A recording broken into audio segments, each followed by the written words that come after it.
Hello, and welcome to the final segment of Just the Evidence. Today we are looking at Just the Evidence from the season finale, both parts 1 and part 2, of the Windsor, Best Western in Americus, Georgia. This hotel was special for so many reasons. It's a very historic hotel. Multiple presidents have stayed at this hotel. Many celebrities have stayed at this hotel. And it's not only said to be haunted, but,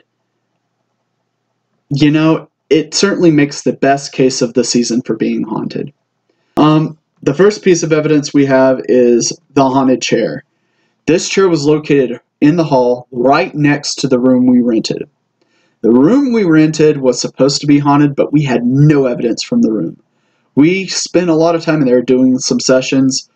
People say that the cabinet doors or the wardrobe doors would open and shake and do all these things.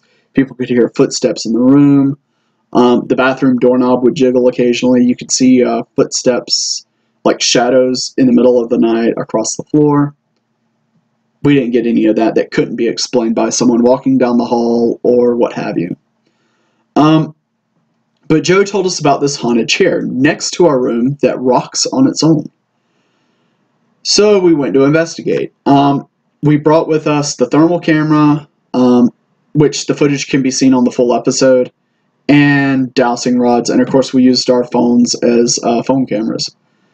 And we got some interesting footage with the dowsing rod, so we'll let you take a look at that. My hands are not moving at all. It's just the bottle in this.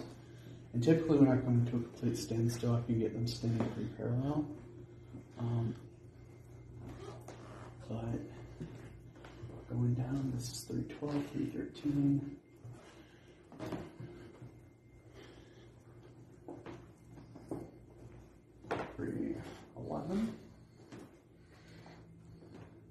Little something, a little bit of movement, not much. This is 310. Whoa. But only one moves. Oh, they crossed. They Yeah. crossed. That's what they're supposed to do. Okay. Come into this area. Pretty parallel. I know what you're saying. You're like, Scott, how do I know you're not moving them? Well, first of all, you don't. So, sorry, I can't really prove to you I'm not moving them. That's just the way it is. I'm sorry. But I can tell you, I came over here earlier when Bradley was with his family, and over this chair, They cross. they cross. I pull back. And they uncross. And this is the chair that is claimed to have That's what rocked on his own. That's right. This is the one Joe told us about. He looked at it for 10 seconds and it crossed. So far, the only two places where these rods cross Okay. are at room.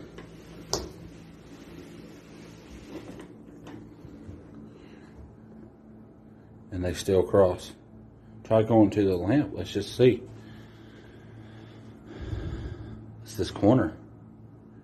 There's something up with this corner. Let's see if we get this far enough away. Okay. It's all of it together. Or whatever it is. It's in the chair now.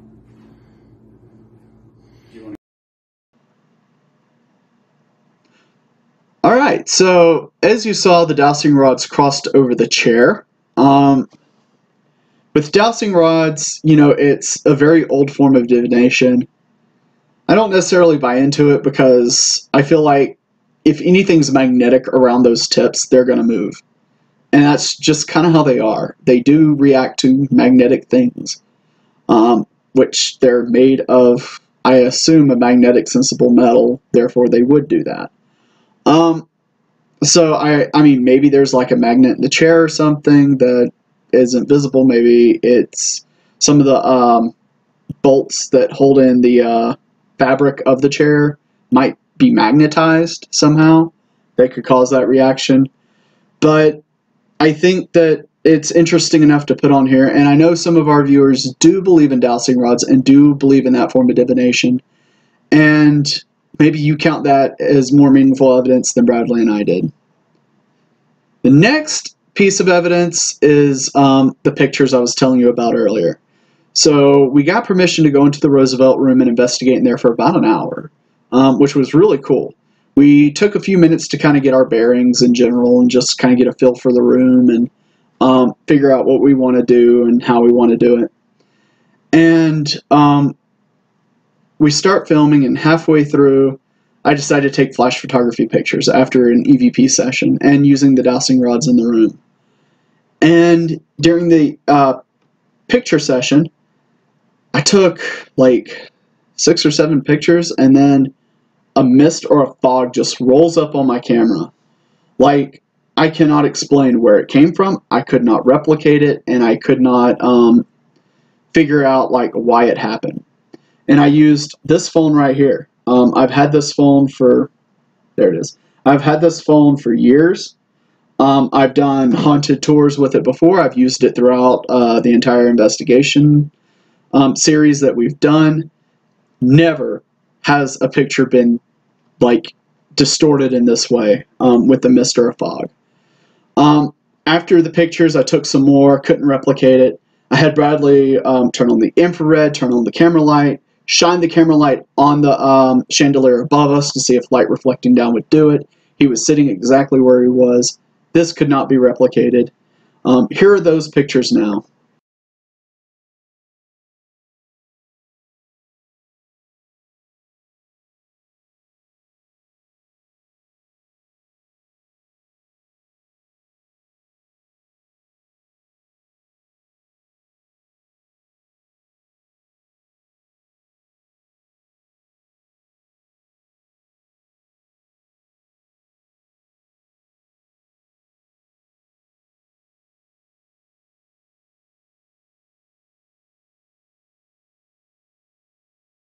Yeah, that series of events, it had me pretty excited. I was like, okay, there has to be a logical explanation behind this.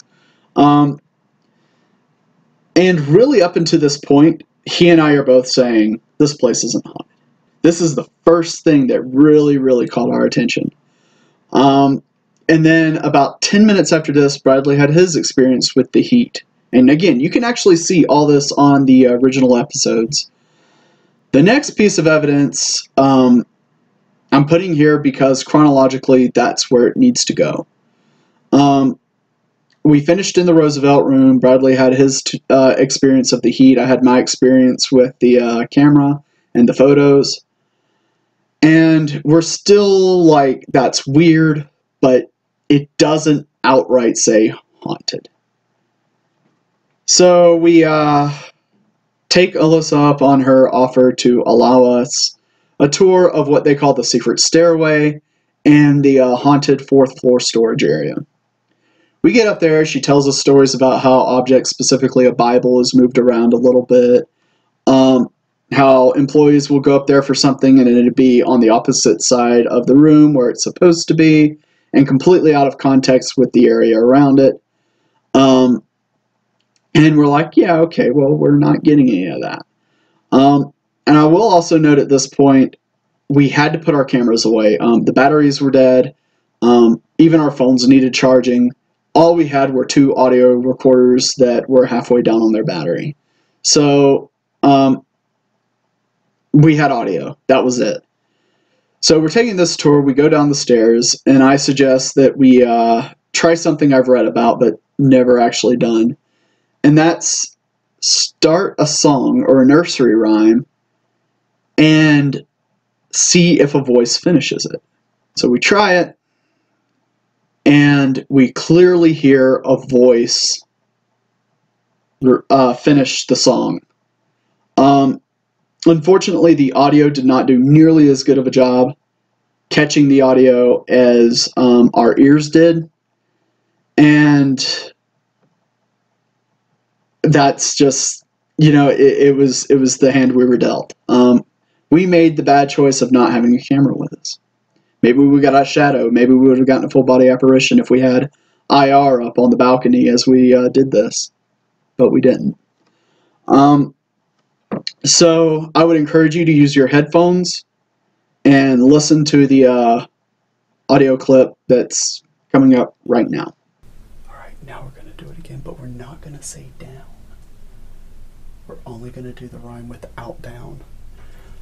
Ring around the rosies, pocket full of posies, ashes, ashes, they all fall.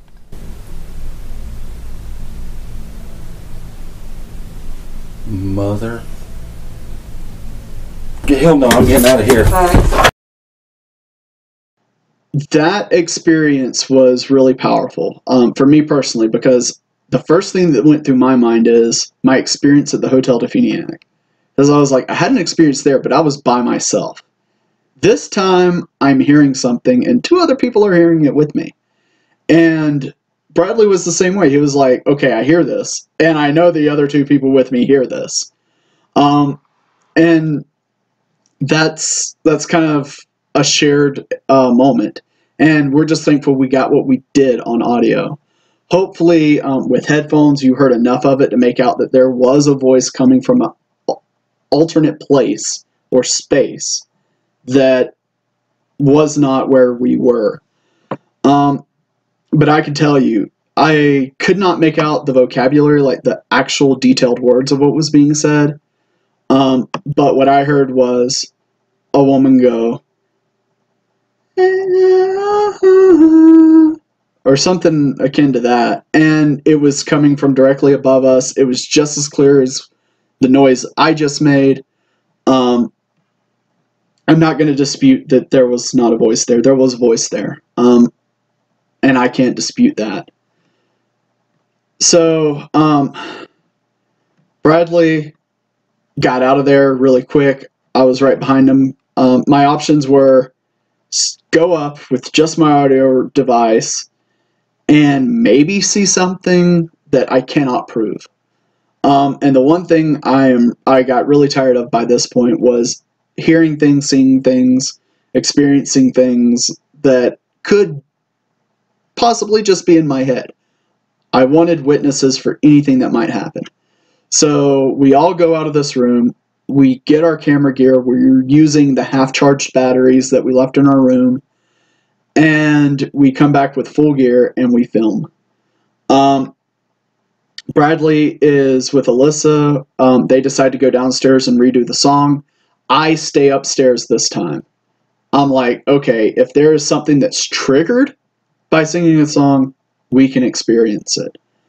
And the one thing I did get were footsteps. I heard footsteps right beside me. And here's the video and audio of that. I'm going to be as quiet as I can up here. Can you 2 sing the song?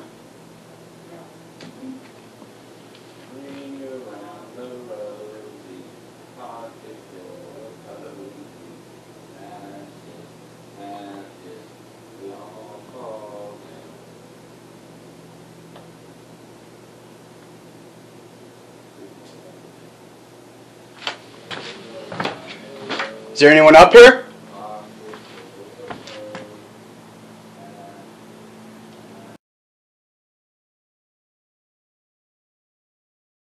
Is there anyone up here?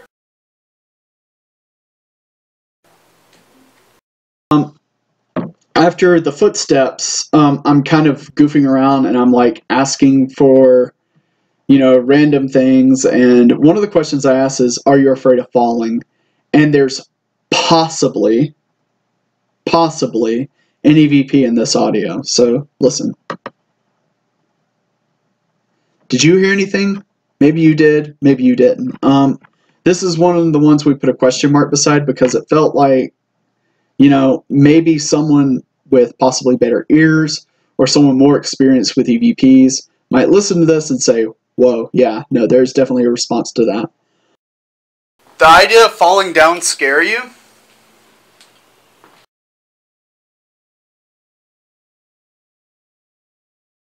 The idea of falling down scare you?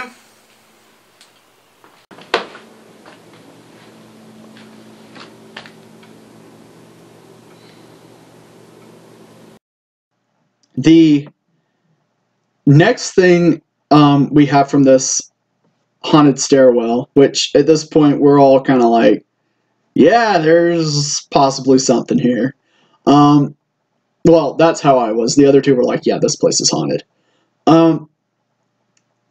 We're down there at the steps, and we're going to try this all again to see if we can't get another response with me not upstairs. And while we're down there talking, you can hear 2 scratch taps at the door, almost like a cat pawing at a door. Bradley described it as a finger, like it sounded like someone took a finger and just like scratch tapped the door. And so we did actually catch that on audio, and here's that clip now. Sorry. No, that's you. Telling you, I heard it in here too. I'm telling you. We heard I some. know I'm not crazy. There's heard somebody some, like, tapping or scratching in there. So after all those experiences, we had a good conversation that night about like what it means, like the implications, and you know, again, my skepticism is truly, truly shaken by the experiences there, especially the stuff that we caught on camera and audio, because you're physically able to hear it, you're physically able to see it. In this case, it was all hearing. We didn't actually see anything, but the sounds were pretty compelling. There is room in our timeline of the night for this to be a prank. However, I don't see how someone could prank us, stay up there long enough to do the footsteps, and me not catch them moving or being crouched down or something somewhere on that 3rd floor. I just don't see how that's possible. Maybe it is. Maybe it is. Maybe I'm wrong. So we call it a night, and the next day we decide to do more investigation, and we go to the other side of the floor, the haunted 4th floor, and we do. We have our cameras with us this time. We have audio recorders. And what we do catch is very early on when we're just getting into the room, I hear a knock on one of the doors that I'm passing. And it's literally, we're walking past it and I hear behind one of the doors just knock. So here's that clip now.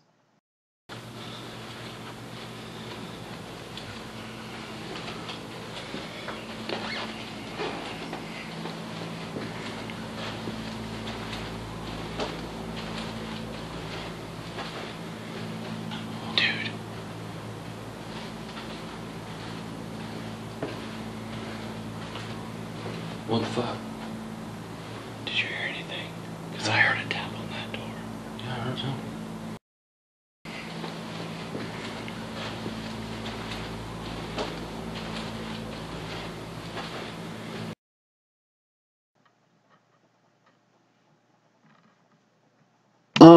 Another possible EVP that we have up here is when Bradley asks if a spirit likes Christmas trees. And I do think this could be interpreted as him breathing in a weird way, because he is breathing heavy. It was a very stuffy room, very stuffy space. You know, I think nerves were on edge at the time. So, like, there are some deep breaths, but there's just a sound in there that sounds unusual with everything else that's going on. Maybe I'm overthinking it, maybe he's overthinking it. What do you think? Here's the clip. You in here?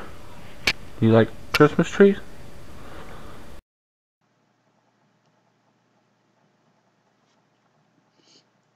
So, the final piece of evidence, again, Bradley was hearing voices while we were there. It was making him uneasy, and he's ready to go. He's ready to be done. For him, this place is clearly haunted. It is as haunted as it can get. As we're leaving, you can hear a thump or a knock. Behind us, it sounded loud, much louder than our audio picked up, but it almost sounded like someone just punched a box. Like if I were to describe it, like the room had storage boxes, probably for decorations across the holidays. It just sounded like someone just reared back and punched a box. And that was the thump that you heard on the audio. Again, it's one of those things where it's louder to our ears than it was to the audio. But here's that clip as well. But I'm honestly ready to not be up here now. Okay, you want to get out? Yeah. All right, let's do it. I Let's think go. there's something right there. I thought I heard. I don't know what you're hearing. I'm not hearing anything, man. I don't know, but I'm honestly ready to not be up here now. Okay, you want to get out? Yeah. All right, let's do it. I'm telling you something right there. I thought I heard on one of your I heard questions. That was behind us. Look at here. Here's the door. So that's the evidence from Windsor Hotel in Americus. And again, I cannot stress enough how much this experience shook my skepticism. I think that if you go there looking to find something, you'll find it. No doubt. And I've spent months just thinking about those experiences and trying to take in what happened there and processing it. And I don't know, my skepticism's a bit shaken. That's the end of the season. That's the end of just the evidence for this season. Everything we've had, we've given to you on multiple formats. We hope you've enjoyed it. We've hoped that you are encouraged to maybe visit these places that we went to and see for yourself if there's something there. See if you don't see a shadow or a reflection in a window that shouldn't be there. Let us know what you think below. Is the Windsor haunted, or is it just BS? Here's the door.